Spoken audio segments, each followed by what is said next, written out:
Lifers Podcast. Get with it or get forgotten. Hey, all you lifers out there. Welcome to the Lifers Podcast, where we are serving a life sentence in sports. Here are your trustees for this afternoon. We have me, yours truly, Kevin, and we have three special guests today, Mr. Chaz, Wes, and Chris. Not only are they my future colleagues, not only are they two of them CrossFit coaches or CrossFitters, and one of them just started a CrossFit, but they're also friends. So thank you so much for coming out and having this conversation with me, man. I look forward to it. How you doing? How you guys doing? Doing good. Dude, thanks. Holding in there. Staying classy? Another day. No doubt, school, man. so or summer break, I guess. Yeah. That's a little bit of a background. We're all PT students, physical therapy students, and we're on break for the first time, and we deserve it, and we're gonna enjoy it. And so I really do appreciate you taking some time to hop on and doing this with me. And we're actually gonna take this episode. We're gonna talk a little bit about CrossFit. I've been completely interested in. I haven't completely immersed myself into it, mainly because I have a bunch of questions about it, and especially being a part of the fitness world, and there's so much stigma or questions or so much belief and support and community behind it too. Like it's almost you have both sides of the equation. So I just want to take this episode to kind of figure it out, and give education to those who either are interested in joining or just who have questions, or give validity to those who are already a part of it. So I want to start really by basically asking you guys how you got into it. We'll start Wes. I think you've been the longest into it. So a little bit of background and what got you into it. I started, let's see, it was in 2013 or so. Mm-hmm. So the day that my baseball career ended was the day I started CrossFit. So my last game, I went to the student rec center and I got on a rower and I started doing rower intervals. So I was watching it on YouTube while I was playing baseball, and I think a lot of people started that way. I think it was the 2012 CrossFit Games or something. That's when it started kind of getting a little bigger.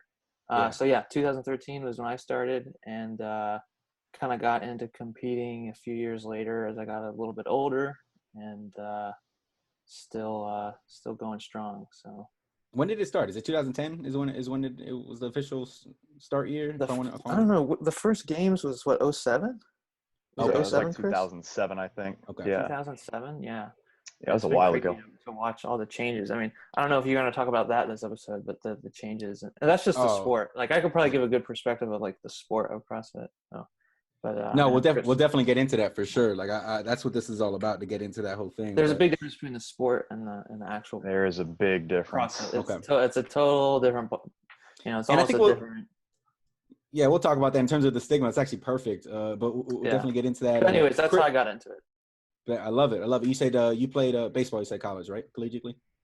Yeah, I played baseball in college, and now I'm in PT school with all these guys. So.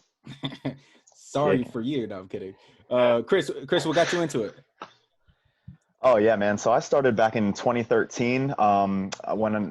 Way back, like I think it was one of my first classes in college. One of my buddies came up to me out of the blue, just straight up came up to me and said, "Hey man, like you look like you want to do something that's, gym related. And I'm starting a business out here in Riverview. I wanted to know if maybe you wanted to come check it out." Right. Wasn't even underneath the CrossFit affiliated brand, but he basically had all of the same stimulus of training, and the way that he had his setup, I basically went to learn all of these different gymnastic movements and barbell movements. But that only lasted about a year before I realized, I can't afford it as a student. It was very expensive. But also I just had like different plans. School was getting hectic, but now that physical therapy school started, when that all happened, luckily when we met Wes, he's the one that kind of kick-started the whole thing back up. It was due to Wes. So I was doing traditional bodybuilding, just Globo gym stuff, Globo gym. It's usually how people find this stuff, right? I mean, and then when I finally started thinking about it, I was like, man, I'm just getting so bored, I just doing the same thing over and over again. I mean, you're chasing numbers. It's just unrealistic. You're like, there's no end goal, right? I mean, you're just trying to get stronger, bigger, whatever it may be. And come into it now, I just walked over to the CrossFit gym that was like literally across the street from my apartment, signed up, did my first workout, threw up, and never looked back. And now a year after that, I ended up getting my CrossFit level 1 certification, and I started coaching at my box. Because, as all of us know, physical therapist students, we love movement and exercise science, and that is exactly what I was preaching over there. So I was basically teaching proper mechanics and movement for all the newbies that came into the gym. I picked up the movements over the year pretty well. A lot of it thanks to Wes. He helped me with a lot of those higher level movements. But since then, man, it's been good. I mean, I love it. I don't see too much of it like in my heart for the competitive side. I just love what it's all about. And I think it has a lot to offer for everyone of all different levels, wherever you're at. So it's one of those opportunities that really kind of just opened up a lot of opportunities for getting better at everything, whether it's fitness, cardio, strength training, whatever it may be. I mean, you do it all, man. That's the best part of it. No, I definitely love it. And it's pretty cool to, you know, you guys have both kind of touched on it, the difference between the recreational part of it, you know, the health and fitness versus the sporting. And I can't wait to get into that because I have so many questions. I think people don't realize there's a difference. But before we get into that, I mean, Chaz, you're a little bit, if I'm correct, you were a little bit a beginner. Is it fair to say you just started, or? You know, beginner is definitely fair to say. Okay, So, I didn't want to be disrespectful or nothing. no, not at all. So I was kind of like Chris, started off with just like bodybuilding, your bro type workouts for the longest time. Got pretty stale to me, seemed repetitive. I mean, I was good about switching my workouts up, kind of, you know, keep my body guessing, but just got bored. And then I actually injured my back right when I was going to start CrossFit. So when I got to starting CrossFit, I was a little hesitant because, you know, I didn't know much about it. I thought it could maybe make my back worse. But I actually have a bad shoulder too. And honestly, my shoulder and my back after starting CrossFit felt way better than when I was doing my bodybuilding type workouts. But I mean, I was a little nervous when I started. Chris, actually the one who got me, because I joined the same gym as Chris, and he was the coach. So he can probably even tell you, because he did the first class with me to see where I was at. I didn't know half the lifts, to be honest. But I mean, started from the bottom, slowly learning everything, and I love it, man. It's super challenging. I love challenging. I love it. No, the only people left is me and Kent, I think, to be officially in the CrossFit world. Hey, Kent did a CrossFit workout in the garage. Yo, he was so mad though. Yeah. He was so I remember the first workout he ever did. I remember talking to him. He was like, "Bro, like Wes is just that's too much."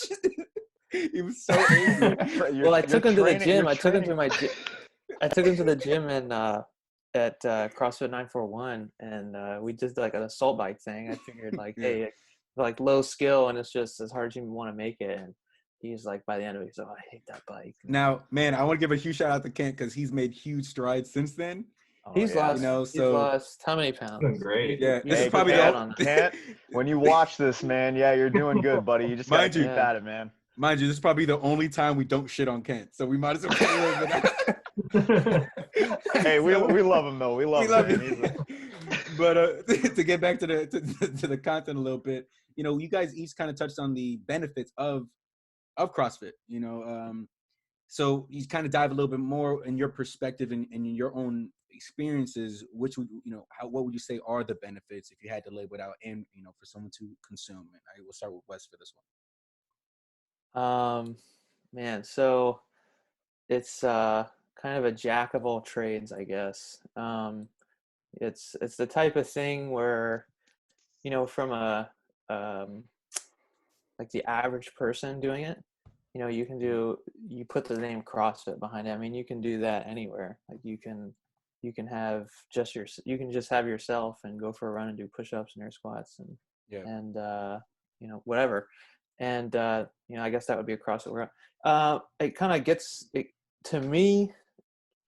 I'll go into a regular gym, and the intensity of the workouts are not as high.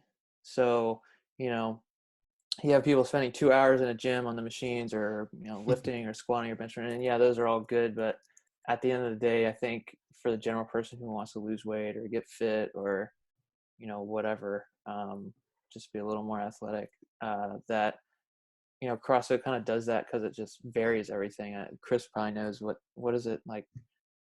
What's the saying, Chris, of There's a CrossFit saying like that what you is don't know? CrossFit? It's like Oh, constantly varied functional yeah, movements executed at a high intensity. That's yeah, basically there their you go. definition of what you want to Yeah. classify. If you're calling it CrossFit, that's what they Yeah. consider the Constantly programming and how varied. you're So, you know, doing it. heavy weights, light weights, 1 reps, 50 reps. So it's just kind of a combo of everything. And, you know, when done right, you know, I think the stigma of like, hey, like CrossFit is ridiculous, like it's gonna like blow your shoulder out and all that, I think that's kind of going away a little bit. Mhm. I think 5 years ago that was like a pretty big thing, but I don't know. From what I see, I think less people think that. But that's just my opinion. But yeah, anybody can do it. It's not like you just have to lift 1,000 pounds and run a, you know, 5-minute mile to do it. Be a So part of it.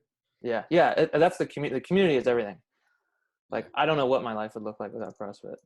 So Okay, that's dope, man. You know, like you said, you get the variables, so you're not really ever bored. And if you're bored, it's your problem. It's like it's probably on you.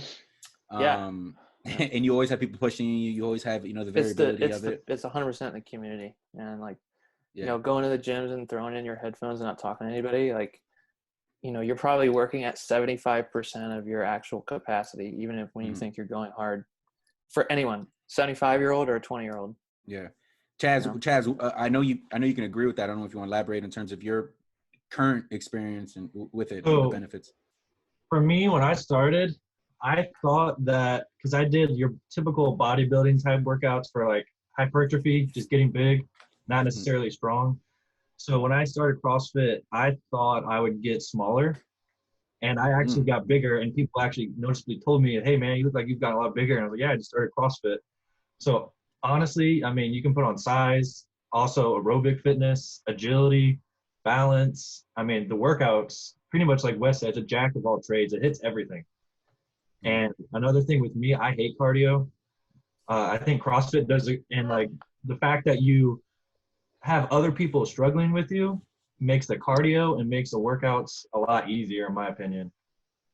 But I mean, there's all kinds of benefits.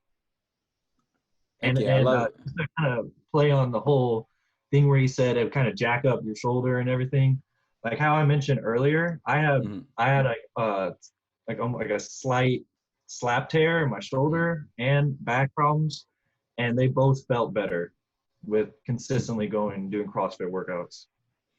I love it, and I think the one thing that I'll touch on, and we'll definitely talk about it and get really deep into it, is the coaching atmosphere of it, and how you mentioned how you learn from Chris, right? You know, Chris is someone who's in the physical therapy community, as we all are, and understand biomechanics and how human movement is supposed to be from a optimal perspective.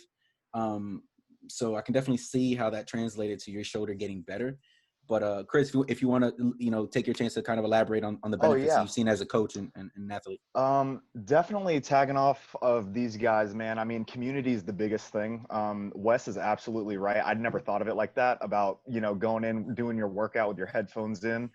You're definitely going to have more of kind of that like impact of the community when you're working out together. You're kind of in the environment, in the moment. You're hearing all the sounds, you're hearing the timer, you're listening to everything going on, and you listen to that encouragement. And that's a big part that I feel like really has an impact on a lot of people, no matter what level of fitness you have and you bring into the gym. I would also say further about these guys talking about, because I know both of these guys have some previous injuries, wherever they may have came from. I would fault that to whatever kind of coaching you have going on at the box. As we know, anyone can open up a CrossFit gym. You don't really need to have any kind of special certifications or education besides maybe your L1 to open up and be an affiliate. And to me, it would be doing a public disservice to not have a good understanding of, the background of human movement and exercise, or just general how we need to do things properly. And I think that's where my gym got a lot of benefit when I got on board, was that I was able to show people the proper way to do things, why, and I'm explaining why not to do things a certain way. And back to what Chaz said, I mean, his shoulder's feeling better. His back has been better since he's been in the gym with us.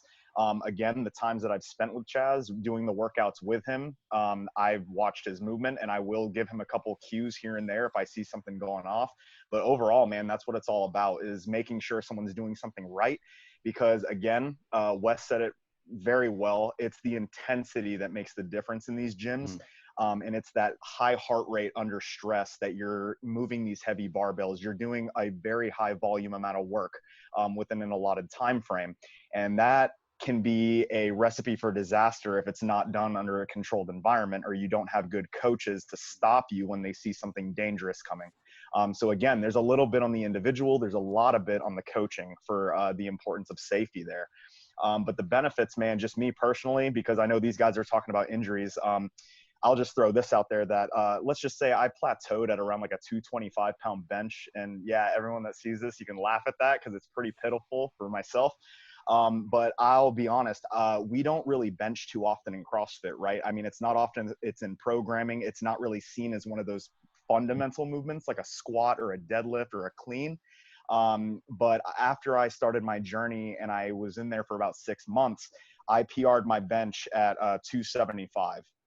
Never bench pressed since I got in there. You tell me how that works. I'm telling you right now, it's underneath that high heart rate, stress load, etc. Doing all these constantly varied movements, sweating, breathing heavy, just getting in underneath that workload. And I really feel like that has a detrimental impact on your strength and your ability to basically recruit those motor units to make it work more efficiently. And again, I would also tailor that to doing a lot more of the things that you don't normally do in traditional gyms. How often are you ever getting on Olympic rings in traditional gyms? How often are you climbing ropes? How often are you do you have the proper bumper plates to do cleans and snatches and these Olympic movements that, you know, are a part of it? So all of those things are a benefit, man. And I think it's something that it shouldn't scare people. It should be something where it's almost like you should tread the water and see where you can go with it, because with proper coaching and a little bit of discipline, it can take you a long way. Not to mention scalable. Yeah. Not to mention you're not allowed to scream at a lot of these fucking regular gyms anymore. Jesus Christ, dude. Noise levels, man. No noise. Let me be me. Jesus. Yeah. Let me express how I feel, because it really hurts right now, and I need you to hear that. No, but you know, I'm gonna kind of take this opportunity because, like I said, I'm kind of playing devil's advocate in a sense, where I as an audience, and especially somebody who hasn't done it, I want to kind of give you guys topics and see where you guys are at or what's your response to it, right? I'll start with Chaz actually. For someone who's brand new, who wants to be able to join a gym, what recommendation would you give to them? So for me, I mean, I would start at the basics. I mean, listen to your coaches, and I would start with, you know, just engaging your core and working on your mechanics with all these major lifts. Because I mean, that's once you get that down, then you can start adding weight and getting to these more difficult compound lifts and really progressing through it. But if you don't get your, you know, core stabilization and your mechanics down, then, you know, it could lead to some problems going forward. So what would you say to those people who, you know, we just mentioned community is everything, right? People are there to push you, and that's what it's about. What advice would you give to somebody to say, don't fall, you know, there's certain times where you can't fall into that if you know you can't perform the movement? I would say, you know, leave your ego at the door. Because you're going to go in, and like when I first started, there's guys like Chris and Wes in there lifting like crazy heavy weight. I'm here lifting like little baby weight compared to them. So, I mean, you can't let it get in your head.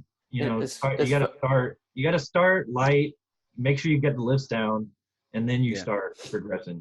It's funny you said that, Chaz. The bumper plates at the gym I go to now, it has on it, leave your ego at the door. Yeah. On the outside of the bumper plates. So. Yeah. Yep.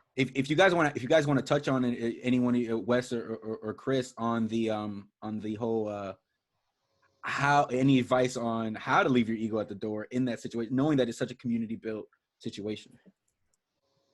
I mean, I think the biggest thing is like finding a place that feels like home to you. I think there's different personalities at every gym, and you know, there's a good one out there for you. I think the right coaching is kind of probably the best thing as you're starting. But you know, these people are going to become really good friends, right? I mean, a lot of people compare it to like, you know, it's not as intense obviously, but when you're suffering next to someone, like, you know, it's not like being in, you know, battle or anything like that, but there is some sort of like connection you build with someone when you're suffering next to them like every day. And so yeah, just get a place that feels like home with some good coaching, and I think that'll be the biggest thing to start, at least, you know, as you're getting your feet wet in it. Yeah, I'd say coaching is probably one of the biggest ones. Yeah, because a coach could tell you to squat snatch, and like you don't have any business squat snatching. Yeah. So it's like that's one of those things. This might be a dumb, ignorant question from someone who, you know, like I said, is not a part of it just yet. Is there like a review place for coaches? Like, is there like a Google, is there a way to Google coaches or understand who's good and who's not? Because that can be risky, right? Question. I'm sure there might be out there, but also that's a pretty word of good mouth. question.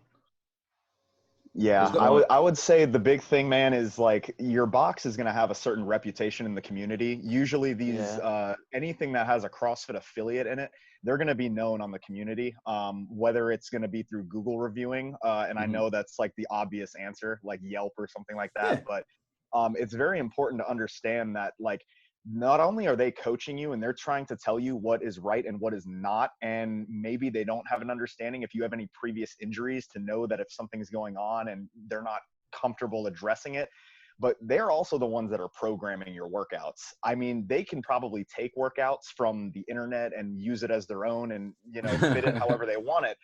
But again, usually the gym owners at your box are the ones doing the programming, and that is something that you kind of have to understand and see if it fits with your skill level. And like Wes said earlier, everything can be scaled down, everything can be reduced or changed to make it accommodate someone of any fitness level. Because again, like Wes was saying, if someone's telling you that you have squat snatches in a workout and you have no business squat snatching, whether it's because of your shoulder mobility, whether it's because your hips, your ankles, whatever it may be that's limiting your ability to get into those positions with good form, scale that down. Maybe just hold a dumbbell above your head and do a half squat at the time being. You know, there's ways to work around it to basically implement those exercises and get the same level of a benefit and activate and recruit those same muscles to get the same reward, just without that risk of injury. And the last thing that you want to do is sign up at one of these places and just go gung-ho and think you're going to start hopping on the weight on the bar. Like Chaz was saying earlier, you know, you go in, you're in that atmosphere. You're probably going to be seeing people do some heavy cleans, heavy snatches, and that's going to motivate you. Let it motivate you, but also let yourself know, humble yourself and know where you stand with your skill level and take a step back and really understand, is this safe for me? Am I ready for this? And that's kind of a self-reflection thing, but also it's a matter of just knowing, you know, you have to really understand yourself and where you're at, and you have to be transparent with your coaches. Your coach just sees you as another individual that can be molded, and basically they can teach you the way that they are used to teaching everyone else. But if you don't tell them, hey, I had 2 ACL tears in the past, I went through rehab, but you know, my knee hurts a little bit when I do this. You need to be honest with your coaches and tell them what's going on, because they're going to create other things, hopefully with good coaching staff, to allow you to basically do the workouts in the same way and not feel left out from the class. And then that's what the community is all about. I love it. So the way I kind of think about it is understanding a good coach is flexible and malleable and understanding of your current situation, isn't going to judge you for you saying, look, I don't think I'm ready for this. And not only not judge you, but help you to get there. And although I do believe, I think there should be some sort of better way of knowing, or before you go into a gym to try it, because of figuring out who's a good coach or not, because I think you going in and trying is a risk, right? Because what if I go there and it's a shit coach and I'm like, dude, this guy really wants me to do a fucking snatch right now? Like, all right, you know, I just Honestly, put myself at high risk. I've been to a lot of gyms, and I don't know about you guys. I can't really think of one where I walked in there and had an interaction with someone or saw something that was like, hey, that's like really bad coaching. I don't know. That's just me, but I don't know if you guys have. But I agree with that, because in order, and this is the knowledge probably for you guys too, Kevin, is saying that in order to be a coach at a CrossFit affiliated gym, you have to hold your CrossFit Level 1 certification, which is a 2-day weekend long course. You're there for like a typical 9 to 5 type job. And you take a little like quiz at the end that basically it's a pass or fail whether or not you've earned your certificate to be able to coach for the next, I think it's 5 years that it's good for. And I'm not saying that that's the best way to evaluate your coach and say that they are ready to tell you to do all of these crazy movements, but at least to know that, you know, the basic movements of a squat, a press, pull-ups, all of these options and scaling, and understanding that they should know how to do those basic things and know how to break it down to make it doable for anyone. And that's something that's really important to know, because there are further certifications that people can get, the L2, the L3, I think there's an L4. But, you know, that I wouldn't say that that's necessarily going to tell you, you know, the more certificates you have behind the name, the better you are as a coach. But again, that's where you really have to kind of ask around the community that goes there and ask the members and see what they think, you know, because again, it's word of mouth. I think the L2 is more like programming, I think. That makes sense. Yeah, I think that's what Mick told me when he had his. I know it's pretty hard. Yeah. And I know the L3, like only a handful of people have that. Chris, guys, I think, Chris and Wes, this is a question. I'm not sure. Do certain CrossFit gyms allow you to come in and kind of test it out? Like, can you come in and just pay for a day? So that could be another way that you kind of test it out and see how the coaches are. Yeah, as you know, Chaz, our gym, the one that we're going to, CrossFit BNI, your first trial, they call it, is free. So you basically can go in there, you sign the waiver like any other gym, and you basically can attend the CrossFit class of the day that is like 1 hour long on the dot, and it kind of gives you an idea of what to expect. So it's like a little bit of exposure, and then from there, it's kind of your judgment call on how did that feel? How did I like it? Is the environment right? You know, do I like the community that's there? But again, it can be different depending on the time of the day that you go. There's some really competitive people that go at 5 a.m. You'd be surprised. And I've seen the difference. There you go. You got the older ladies, and then you got the intense, like macho guys in there at certain times. I have a specific question for each one of you guys. Before we go into that, I want to give you guys a quick story. So the first time I remember after an institute, you guys are hyping it up like, yo, you need to try it, just try it. And I was like, you know what, fuck it, I'm gonna try it. So I went to a local CrossFit, right? And I made the biggest mistake, right? This is literally how ignorant I was. I went in there, and then the guy goes in, he's like, hey, are you interested? And I was like, honestly, I just want a playground. Like, I just want to go in there and just have fun with all these fucking like equipment, and like, in other words, I was pretty much saying, fuck your programming. I just want to be in here and play. A lot of cool stuff. There's a lot. Yo, I want to do pull-ups. I want to hang on some fucking rings. I want to do, you know what I mean? But the face he gave me was the biggest fuck you in the world. Like, it was like, who are you to tell me? Like, yo, So, you know, that was definitely my first intro to it. And he did not treat me nice. He did not treat me nice. Like, I'll tell him right now, Really? like, if I saw him, I'd be like, yo, fuck you. You're the reason why I still haven't done it. But and again, you know, that goes back to us saying every box is owned by a different individual. It's just a franchise. He didn't even try to educate me, right? He didn't even take the time. He literally looked at me like, yeah, go fuck off. And I was like, all right. You don't have to say any names, but yeah, man, they're out there. It's, you know, it's the same, concept in our profession. You know, it's like not every physical therapist is going to be a good physical therapist, you know, but there's a handful. It's the same realm, you know. For sure. And that's why I'll ask you jump to the next kind of set of questions for Chaz. Since you just started, you have a kind of a blank slate of you know, whatever you believe into it. I want to ask, from that fresh set of eyes, where do you think things can be better as a CrossFit, you know, entity? That can be better. Let's see. Yeah, it's such a broad question, but it's because I want to know what, like, the first thing you thought of in your brain was, like, you know, whatever. One thing, if you go to classes, like, once you get more experience, it's like it kind of takes a little while for you to learn how to program yourself. So like, they do general programming for what they think, and if you have a different mindset or you don't want to train that exact way, then you kind of have to come up with your own stuff. So I don't know if they can make that better. That's more of you just kind of having to learn more as you go. But so if you like stick to the classes, you're going to train how they want you to train, you know. And certain people might have different goals, you know. So maybe teaching you how to program, throwing that in somewhere, you know. But I know you probably have to become a coach in order to get that kind of education. But maybe giving you the basics for you so you can kind of make those choices on your own and not have to just go to classes, you know? Okay. I That's like my that. take on it. Hey, You got this that? is one thing on Chaz's point. Mhm. Not all gyms do this, but there's been a few I've gone to. Some have like CrossFit classes, and then they'll have CrossFit endurance and strength. So they have different um, classes. Like the CrossFit endurance is basically no weights. It's all CrossFit style stuff with like long endurance stuff. So people training for like endurance sports with triathlons, mini triathlons, 10Ks, 5Ks, marathons. And then they have like CrossFit powerlifting strength. I know Chris's gym has that, right? Yeah, like Yeah. a barbell club. Barbell club. Okay. So there are different things. Okay, dope. Actually, I mean, it kind of segues into the question I want to ask you, Wes, is because we always make fun of you for the Granite Games, but Yes. good old Granite There it is. Games. There it is.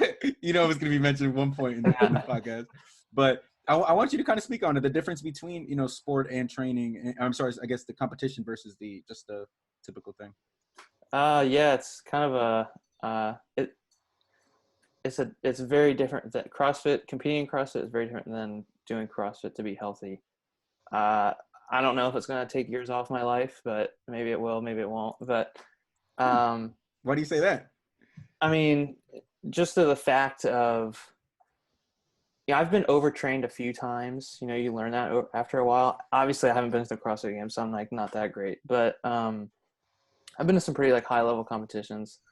Wildapalooza, Miami, Granite Games, qualified for a couple other individual things, and it's just the time that it takes and like the amount that requires it every year. It's harder and harder, and then they make the qualifications harder and harder and harder. I mean, like a 225 snatch 7 years ago was like ridiculous. Now, if you're not repping that out, like you're not going. And so a typical day is like, endurance in the morning. Maybe you're accumulating, an hour or so of intervals on the rower and some like gymnastics work. And then in the afternoon, you're like lifting, squatting, deadlifting, or whatever you're going to do. And it's just, it's a grind. Everything's got to be dialed in: nutrition, sleep, life, mobility. I mean, after you train, then you stretch, then you eat, then you go back and train, then you stretch and you eat. And it's just, it's intense, but yeah, it's not the hour-long class. That's a sport. I mean, it is a sport. Yeah. It's gymnastics, weightlifting, endurance. So, and you got to be, and I said jack of all trades before.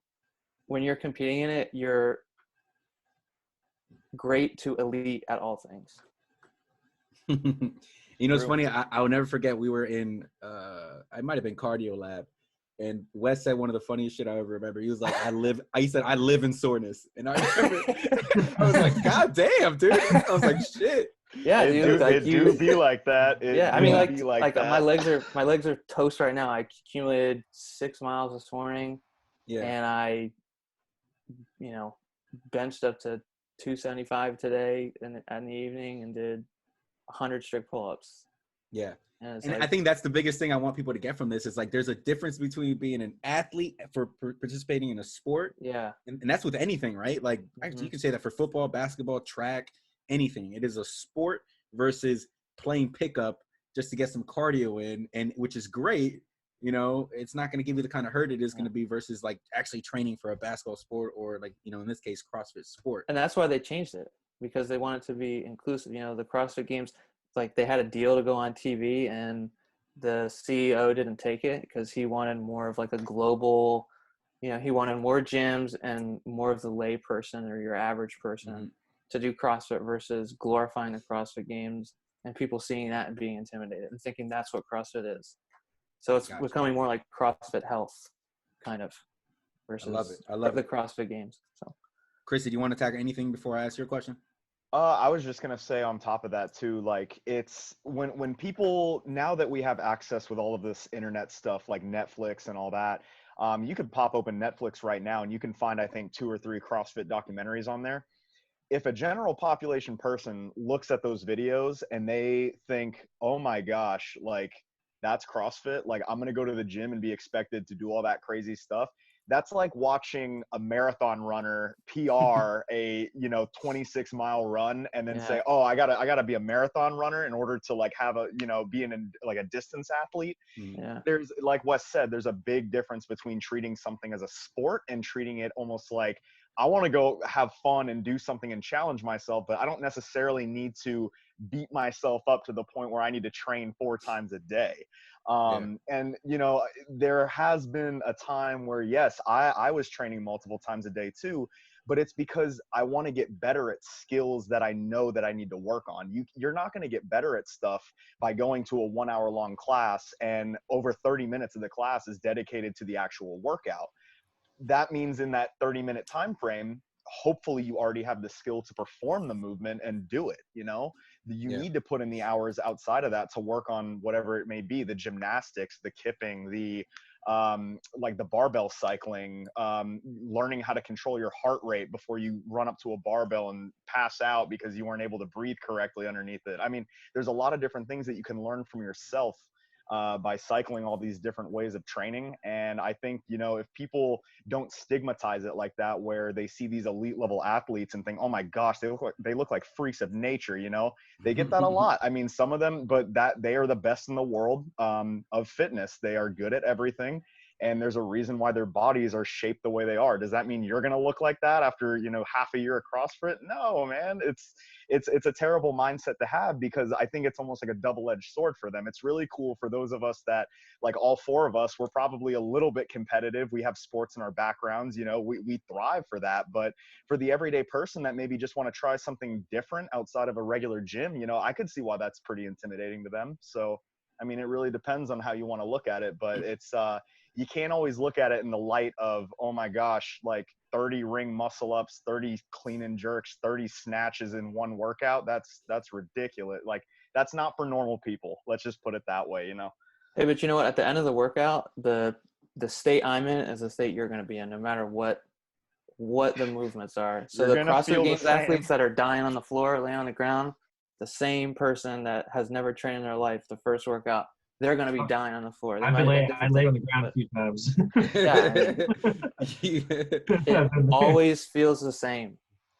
Always feels the same. It never gets easier. It's up here. And I still haven't mastered that. That's something that Wes tries to tell me every time I try to train with him, and it's hard sometimes, because that's what makes a top level athlete, man. It's their mentality. It's more than their physical demands, For sure. And getting kind of back to the, the common lay person, Chris, you being in your coaching perspective, and actually, if anyone that wants to tackle this question after Chris, being that we're in the physical therapy profession, or going to be, knock on wood, we pass our boards and everything is good, and after rotations, is how can you see a way that PT or physical therapy can be a little bit more involved with the CrossFit, sport, or I'm sorry, general wellness? General wellness, man, that's pretty good, because I think physical therapy definitely has a place, and understanding how to move correctly is one of the things that we know like the back of our hands. At least we should, right? And the thing is you should be able to go into a gym, and it doesn't even have to be a CrossFit gym, but you can watch anyone doing movements nowadays, like deadlift. You can go into a Globo gym and watch people deadlift, squat, bench, whatever it may be. And you can probably find things that you say, oh, I would not continue to do something like that. That is not good in the long term. But I really feel that, it becomes in that realm of, how do you want to treat it? Is it treating it more of like exercise performance and optimization, or is it more of injury prevention and general wellness? There's kind of like a balance between that, because you're going to have those higher level athletes that are going to be doing, like Wes, doing multiple workouts a day. They're under a lot of volume, underneath a lot of stress. Treating him, if I was let's just say I was a physical therapist at a CrossFit gym as kind of like a co-owned thing, if that's a thing, however that may work. It works. You're going to treat that individual a little different than you're going to treat the mom and dad that come in with a little bit of nagging shoulder pain after a little bit of shoulder press, for example. But again, anyone of all levels can benefit from the idea of, let's go back to the basics, right? Just like Chaz said about basic movements. Well, basic foundations of PT. You know, let's strengthen up the rotator cuff muscles, because we don't necessarily do a lot of rotational movements in CrossFit. That's something that I feel like a lot of people undermine, because having healthy shoulders and warming them up properly before we go to press something over our head is very important to understand that you're not putting yourself at risk for any injury. And again, it's all about that education, man. I feel like I can't stress that enough. I try to do that and preach and practice, you know, all of that stuff when I was in the gym coaching. I no longer coach anymore because, as we all know, school is getting close to the internships. But my year that I spent there, man, that's what the people loved. They loved the educational aspect of it. And if you really show people that you understand what you're talking about, and that, you know, you practice what you're preaching, and that you're able to demonstrate good movement, and you can pick out people's errors here and there and figure out a way to kind of cue them to do something correctly, you're winning. You're going to win. And that's the thing that I feel like not a lot of coaches take the time to do, because they understand the global movement, but we're able to dive deeper into those individual joints, those individual little compensations that may happen. And that's why we get paid what we get paid. And that's why we have the knowledge that we have, because we're able to provide that information. It's just a matter of kind of tailoring it and making sure, you know, does the individual even want that? You know, it's, do you want to take that time to 10, 15 minutes if you need it to warm up your rotator cuff because your shoulder was nagging the other day? I mean, it's very individualized, but it definitely has a place at all levels within the CrossFit community. I'd have to add to that with what Chris said, because one of the classes I went to and he was coaching, he actually brought out a spine with a disc and everything, and was like showing people like what happens when you deadlift with like a rounded back. And I was like looking around, like I knew it, but a lot of these people don't know what actually happens and why they tell you to keep your form right. And I see like light bulbs popping like people's head, like, oh, okay, it makes sense now. So just bringing that piece for like perspective to CrossFit's great. I love it. I love it. It definitely, I mean, I can make that argument that, you know, you're going to reach more people during a CrossFit, you know, training session than you would going into a gym and seeing, you know, 10 out of 10 people, you know, doing a squat the wrong way. You have to individually tell them, and you don't even know what the rest of their workout is. So I do think that there's a way for, you know, maybe what is it, like once a week on a Saturday, you know, PT goes and, you know, goes for an hour or 2 hours or whatever the case may be, gets paid for it, and to, you know, properly know how to go the way that, you know, to perform those movements. However it is, I don't necessarily think we have those answers. It could be a side hustle. Sounds like a business model you're coming up with here, buddy.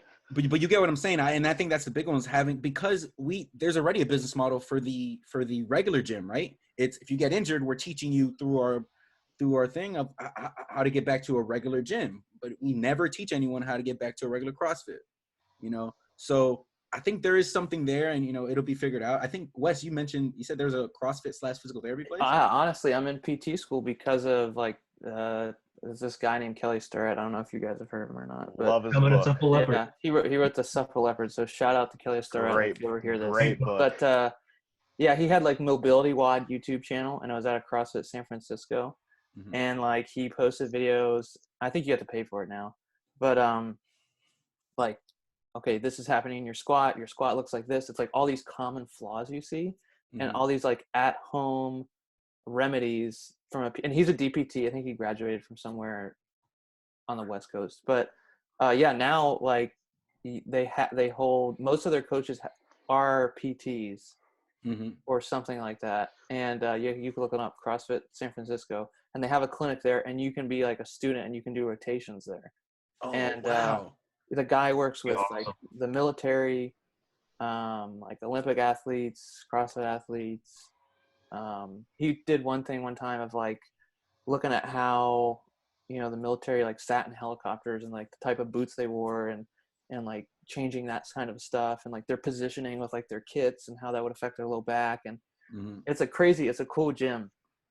Yeah. So yeah, it's like right by the Golden Gate Bridge. So if you ever CrossFit San Francisco. So. Also, that book is also very Mobility. Yeah, Mobility Wad. If you want to start CrossFit, get the Supple Leopard. Yeah, that's the book, Supple Leopard. Yeah. I love it. We kind of have a section we like to call On Wax, which is pretty much, you know, what you're going to say whatever you feel is in your heart, and it's just something you kind of wanted to get off your chest. So, and you can cater it to CrossFit if you want, whether you want to talk about a stigma or that kind of really bothers you, or just whatever you want to talk about. you can kind of take this time to get it off your chest. We'll start. Chris, go ahead and start. What's something you want to put on wax? I think the biggest, most important thing that kind of bothers me more than all, man, is people that don't understand the basic gymnastic movement of kipping. I feel like it gets stigmatized to death, dude. I mean, you see someone doing a kipping pull-up, it's automatically, oh my God, dude, that's not even a regular pull-up. You don't know what you're doing. Explain to people what kipping is real quick, just for those who don't know. So kipping is basically a foundational gymnastics movement where you're able to control your midline and allow to create that momentum from the hips and the core and the trunk to allow yourself to efficiently get yourself to pull up to the bar. You're essentially doing, I would call it almost like a semi-lap pull down before you execute the pull up to the bar to get the chin above, before you go back down, and then you're resetting the cycle. In a sense, it turns into, once that becomes more efficient, and Wes can also tailor off this if he wants, is the butterfly pull-up, which is basically kipping in succession without the repeat of out and over and out and over. It turns into more of a fluid motion. And with that motion, I think what people don't understand is that is a basic prerequisite to be able to get to those higher level gymnastics, such as muscle ups. And something that people don't understand is that you're not really supposed to be kipping if you don't have the prerequisite strength already in your upper back. You shouldn't be kipping if you can't do 5 strict pull-ups in general. And that's something people don't understand. In CrossFit, there is a time and place that we do strict pull-ups. Wes just said earlier he did 100 strict pull-ups. It's there. When you have those higher volume numbers, 30 plus pull-ups, and there's multiple rounds, you think you're going to do strict pull-ups every single round? It's not a thing. There's a time and a place for strength, and there's a time and a place for efficiency. In the same way that you can look at it, and I know it's going into that stereotypical, it's for military, police, firefighter, whatever, but if you were in, let's just say you're in the combat field and you need to climb over a wall, I don't think I'm going to sit there and put my arms up and do a strict pull-up to try to get myself above that wall. I'm going to initiate with my hips and my trunk to try to use my momentum to get myself above that ledge. And that's something that basically they took and molded it into an exercise to make it more efficient. And I'll tell you what, my back has never been that sore after completing a string of amount of butterfly pull-ups. And it also hits, your biceps just as well. Does that mean that you should only do it? No, you should be doing all things. But I think that when people look at it, they don't understand the purpose of it, and they don't understand it as a gateway into something more advanced. And I feel like that's something that it's almost like it's just, you don't understand. I don't even want to argue with you if you say it's not right, I can understand that. Anybody want to tag on before we move on? Now you're good. All right, Chaz, what's your on wax? All right. Mine have to be, because I work as an aide in an outpatient physical therapy clinic, and even then, when I started telling them that I was getting into physical therapy, getting into CrossFit, they kind of were hating on me and are like, "Oh, shit on you. CrossFit's keeping us like with a job." They're like, we get a lot of CrossFitters, but they don't, and they just think, a lot of people think that you're just going to get injured. That it's too intense, you're just gonna get injured. And I would just say, like, don't hate on it before you try it. You got to try it. You're just as likely to get injured doing at LA Fitness or at just your Globo gym doing bro work. And I actually got injured working out there, doing traditional bodybuilding type workouts, and my body felt great doing the CrossFit style workout. So I would say, don't just fall in line with other people saying, "Oh, you're going to get injured. Don't do CrossFit." I would just give it a shot before you start hating on it. I dig it. Like, I think your point, it couldn't be clearer when you're saying, it's less about the CrossFit than it is the person. Yeah. And so therefore, don't let somebody else be the reason why you don't try it. Yeah. And go from there. So, all right, Wes, your turn, man. All right, so is this like a complaint thing, like on wax? Like, it can be it can be whatever you want. This is your time to, this is your time to say whatever you want. I gotcha. I didn't know. This is your podcast. Hey, I got podcast. I got to get this. Okay, so no, they clearly have shit to complain about. Yeah, I didn't know if this was like a complaint session or. That was bugging me. No. The PTs, because even PTs saying that just kind of annoyed me. For me, I guess it's, I was kind of thinking of this when they were talking, but I kind of have two things. One, like, the whole like cult stigma, like drinking the Kool-Aid of like CrossFit. Everyone always says that. And like, yeah, it's like a community and, people get into it and there's some people who overdo it, whatever. But, I moved from Virginia to Florida and I moved to Bradenton, and all you guys live in like the Tampa area, so Bradenton is like an hour south or so. And so I didn't like know anybody really. And CrossFit, no matter where I've gone or moved, like I know I have like people I can call right now. They'll answer and they'll give me like the shirt off their back from like I've met at the CrossFit gym, and they've become like super close friends to me. And it's one of those things, you could go anywhere and like I guarantee you'll find a best friend.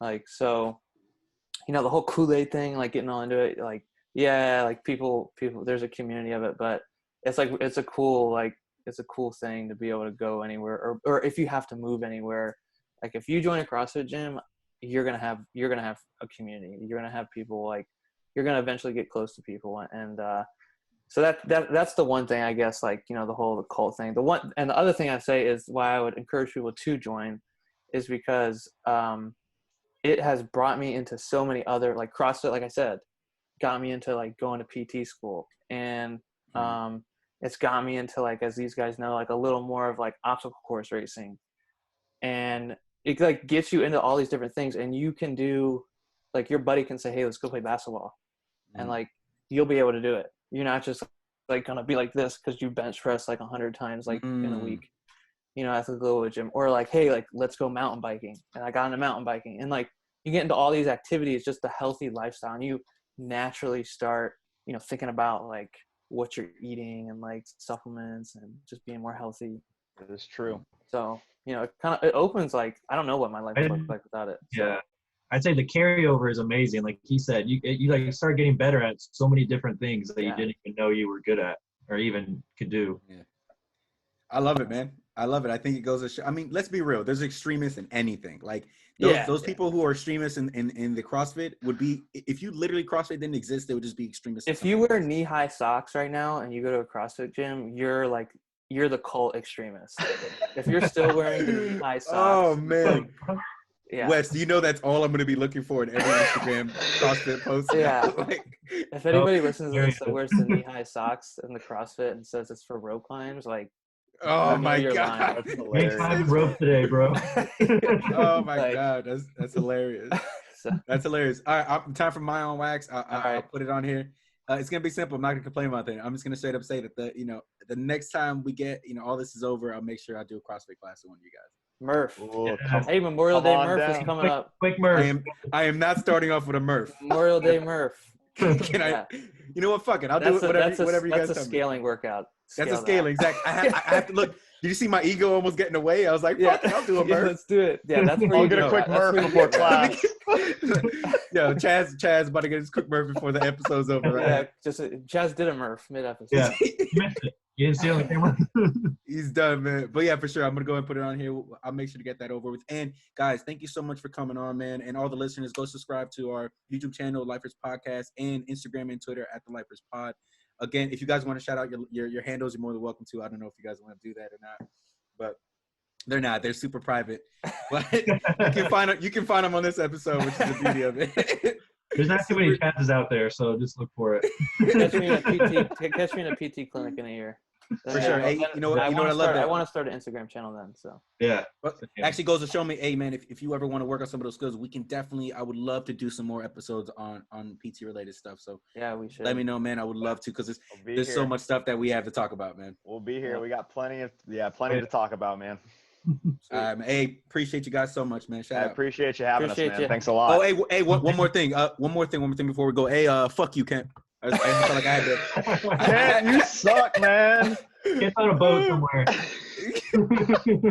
It's probably with old man Coop. Probably. All right, man. Y'all take care. All right, take it easy. Later, guys.